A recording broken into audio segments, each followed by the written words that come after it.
200 гости отпразнуваха любовта си, след което истината излезе наяве. Базирано на истинска история. На брега на Черно море в Несебър, във великолепната бална зала на Гранд Хотел Милениум, тази юлска вечер се състоя специално събитие. Димитър Петров и Елена Йорданова отпразнуваха 10-та си годишнина от сватбата, а тържеството беше спиращо дъха. 200 гости, семейство, приятели, колеги, бизнес партньори, музика на живо, професионални танцори, вечеря с 5 ястия, шампанско и фойерверки, планирани за полунощ. Това е перфектният брак, прошепнаха гостите. 10 години и те все още се гледат както в началото, казаха завистливо по възрастните двойки. И аз искам такава връзка, въздъхнаха по-младите. Димитър беше на 38 години, успешен агент по недвижими имоти във Варна, красив, висок и харизматичен. Елена беше на 36 години, фармацевт в аптека в Несебър, интелигентна и мила. Имаха 2 деца, София, на 9 години, и Георги, на 7 години, които спаха при баба си онази нощ, за да могат родителите им да празнуват спокойно. Всекидневната беше великолепно декорирана в бяло и златно, орхидеи навсякъде, кристални полилеи, а през големите прозорци се виждаше Черно море по зале слънце. Какво чудо, казваха всички. И наистина беше прекрасно, поне отвън. 3 седмици по-рано. Елена беше в кабинета си в аптеката един четвъртък следобед, когато най-добрата й приятелка Мария Димитрова се обади. Елена, трябва да се срещнем сега, спешно е, гласът на Мария трепереше. Мария, какво се случи? Добре ли си? Добре съм, но има нещо, което трябва да знаеш. В кафенето, след 10 минути, на брега на морето, Мария затвори. Сърцето на Елена биеше учестено. Нещо не беше наред. 10 минути по-късно Елена седеше в кафенето си на брега на Черно море и гледаше Мария, която едва можеше да срещне погледа и... Мария, какво има? Изглеждаш уплашена. Мария си пое дълбоко въздух. Елена, мислих как да ти кажа, но няма правилния начин. Кажи ми, Мария извади плик. Бях във Варна преди 2 дни. Имах някои неща за вършене и видях Димитър. Елена се отпусна.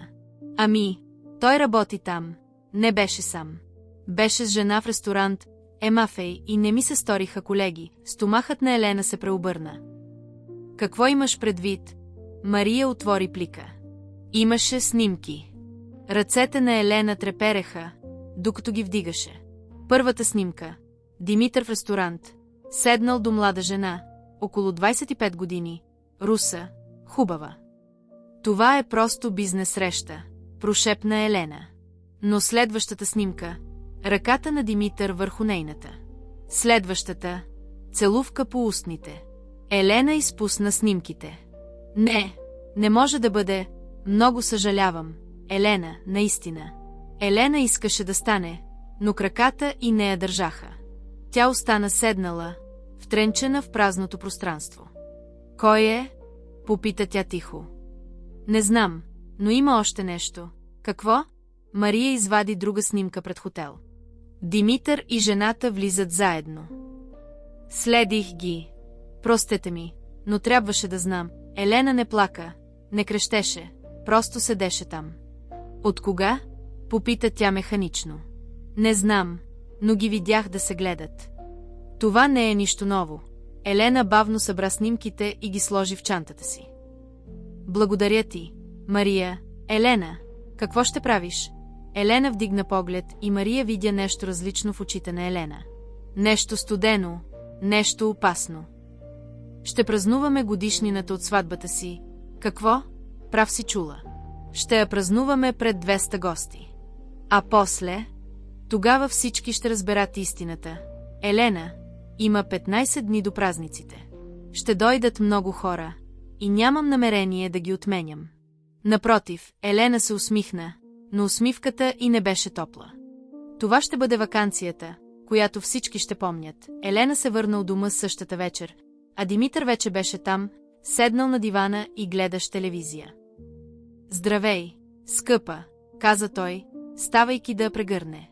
Елена го прегърна в отговор и дори го целуна. Как беше денят ти? Попита Димитър. Добър, изморителен, но добър, и моят, толкова много срещи. Но организирах всичко. Срещи? Разбира се. Слава Богу, усмихна се Елена. И през следващите 2 седмици Елена се държеше безупречно. Готвеше, приготвяше вечеря, целуваше Димитър сутрин и вечер. Обсъждаха подробностите около годишнината.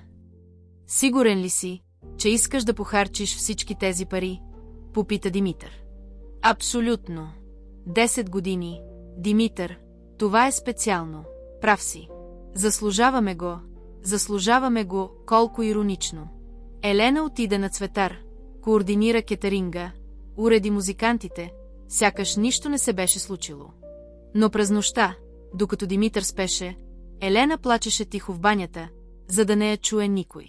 Междувременно тя кроеше нещо. Обади се на Мария.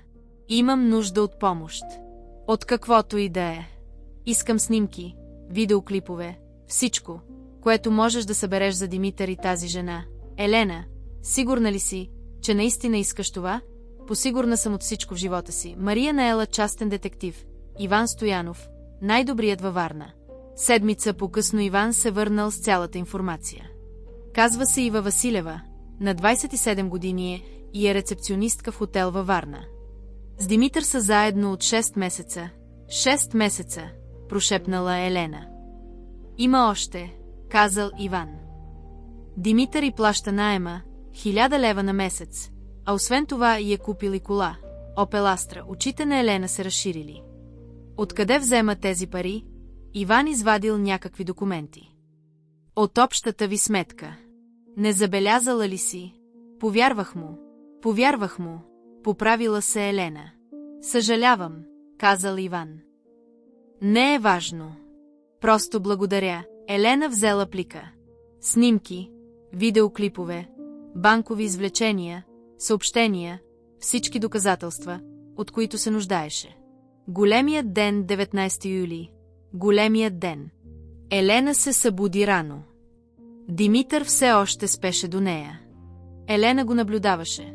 Този мъж, когото обичаше от 10 години, за когото вярваше, че е бащата на децата, за когото вярваше, че е верен, и който вместо това лъжеше всеки ден, през цялото време. Добро утро, промърмори Димитър, отваряйки очи. Добро утро, каза тихо Елена. Голям ден. Да, голям ден, Димитър се усмихна. И аз съм развълнуван. И аз, но не по същата причина. В 4 часа след обед пристигнаха първите гости. Гранд Хотел, Милениум беше великолепен. Бели столове, златни панделки, орхидеи. Черно море блестеше при зале слънце. Бяха се събрали 200 души. Родителите на Елена, Иван и Мария Йорданов, родителите на Димитър, Стоян и Петя Петров, приятели, колеги, бизнес-партньори, всички елегантно облечени. Каква красива двойка, възкликнаха те. 10 години и все още са влюбени. Те са нашите модели за подражание. Вечерята беше фантастична. Музика на живо, танци. Елена и Димитър бяха звездите на вечерта. Танцуваха заедно, смееха се и се целуваха. Играем си, помисли си Елена. И двамата. Но аз съм по-добра в това. Около 9 часа водещият, известен местен артист, взе микрофона.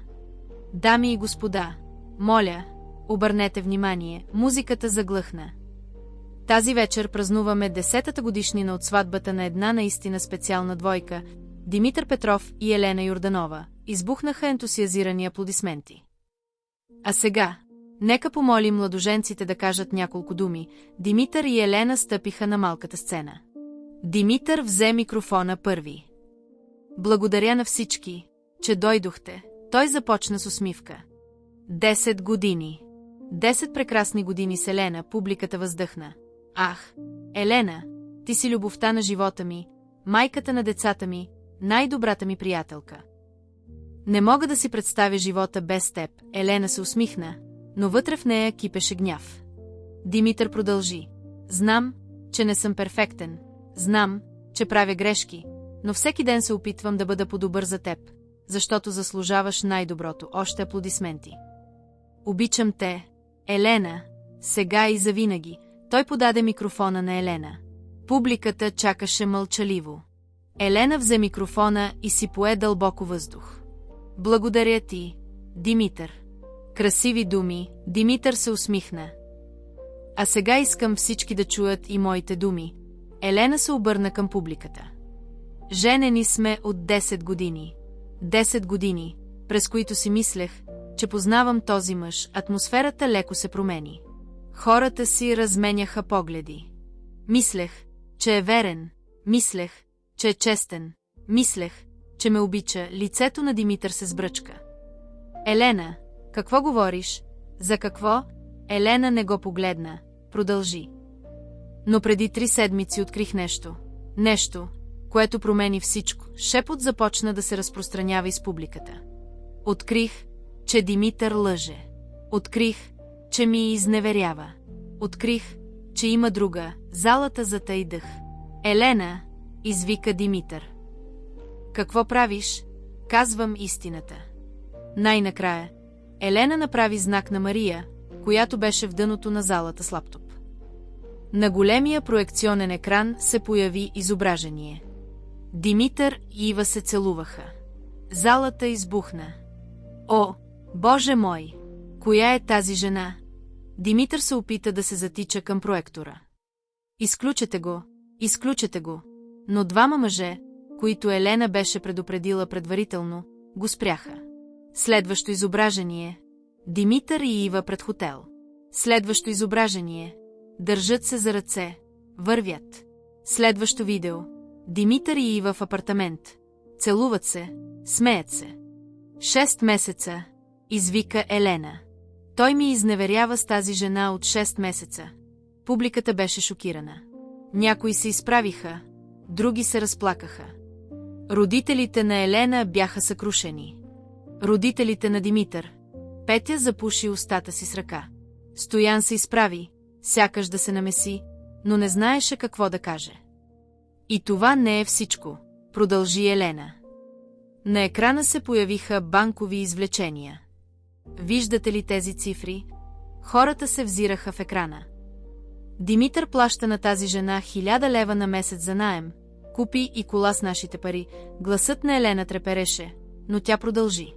Работех, спестявах, казвах, че може би няма да ходим на почивка тази година. Трябва да спестим пари за училището на децата, а той харчеше всичките за любовницата си. Димитър падна на колене. Елена, моля те, не тук, не така, защо не тук, извика Елена. Ти искаше това тържество. Искаше 200 души да видят колко перфектен е бракът ни. Елена свали венчалната си халка. Залата ахна. Този пръстен представлява 10 години. 10 години лъжи, 10 години измами. Елена го пусна на пода. Пръстенът се търкулна с звънтящ звук. И това си ти, Димитър? Нищо, защото ти си нищо. Елена се обърна към публиката. Извинявам се на всички. Знам, че дойде да празнуваш, но няма какво повече да се празнува. Елена остави микрофона и слезе от сцената. Мария се затича към нея и я прегърна. И тогава се случи нещо неочаквано. Публиката аплодира. Не Димитър. Елена. Първо бавно, после по-силно, после прави, после всички.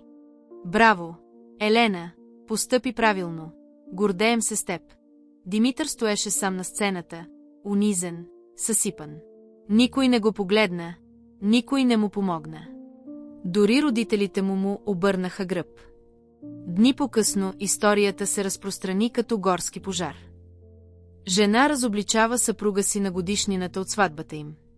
Епично отмъщение в Несебър, видеото стана вирусно, събирайки милиони гледания. Животът на Димитър се разпадна. Агенцията за недвижими имоти, в която работеше, го уволни. Не можем да си позволим скандала, Ива го напусна. Не искаше да стане публично достояние, приятелите му се отдалечиха. Елена започна нов живот. Премести се с децата в нов апартамент в Бургас. Подаде молба за развод. И най-важното, отново се усмихна. Месец по-късно Елена се разхождаше по крайбрежието с децата, когато телефонът извънна. Димитър. Елена се поколеба, след което отговори. Ало, Елена, аз съм, знам. Какво искаш? Само да поговорим, моля. Нямаме за какво да говорим. Да. Моля те, само минутка. Елена въздъхна. 1 минутка.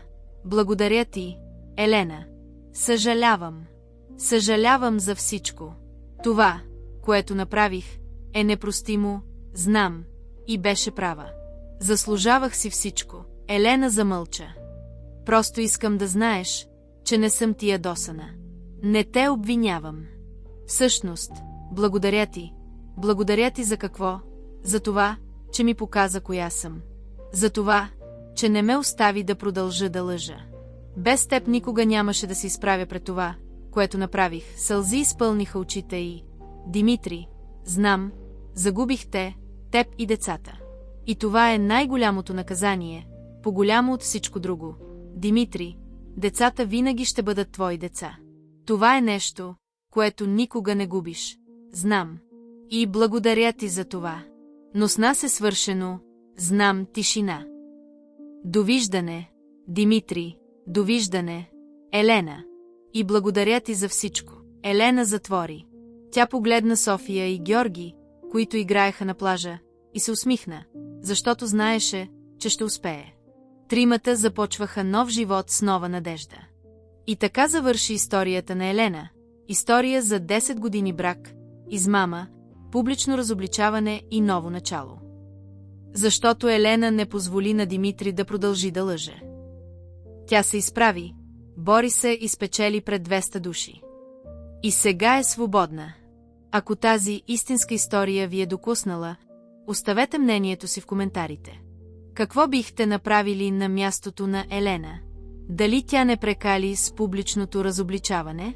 Дали Димитър заслужаваше това, което му се случи? Дали Елена постъпи правилно?